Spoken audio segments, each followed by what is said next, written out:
how has the librarian's job changed with all of these challenges to what we think of as a library and the services from a library?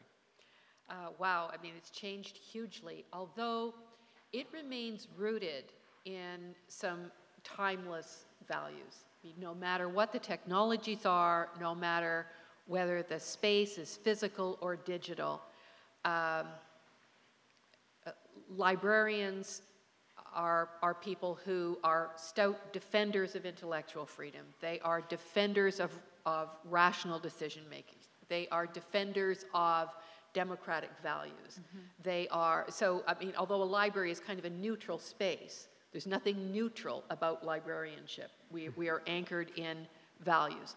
But within those timeless values, the tools that librarians use have changed enormously.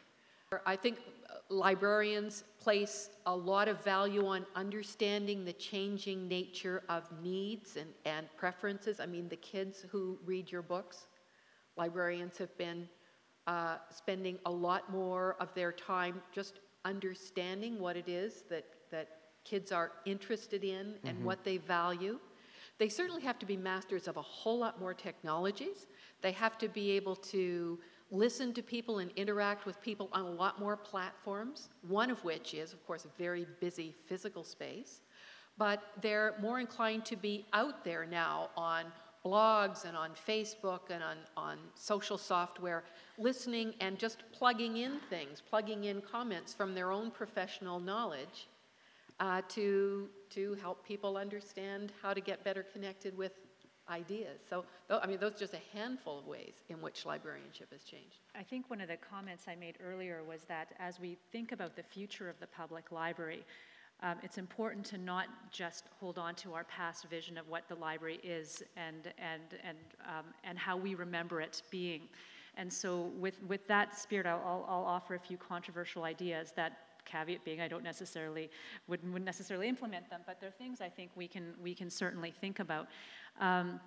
There is a library, I believe it was in Singapore, that is technologically controlled in terms of access. So there's no staff. In and out through your library card, and the resources and the public space. Now they do have staff during service hours, but they're open very long hours. So at a certain point, it's just access to the public space and the collections, and reference service starts the next day. Is that right or wrong? I don't know, but it's something that someone else is doing. Traditionally in public libraries, we only offer library service when the library's open hours are scheduled. So for example, if we have a branch library in Vancouver that's Tuesday to Saturday, then we only offer library service between Tuesday and Saturday. But because we can't afford to keep the whole branch open on a Monday or a Sunday. But what's stopping us from offering service in that community, even when the library's closed, if we can't keep it open, can we not offer a children's program or a family program on a Sunday afternoon? Even if the library's closed, we can use a community space. So I'm not advocating for not opening libraries, because I do believe libraries should be open, and I agree that they should be staffed. At the same time, I think we do need to challenge ourselves in some of our preconceptions about what library service should be and is, and think about what some of the other possibilities are and how we can stretch our existing resources further to offer service.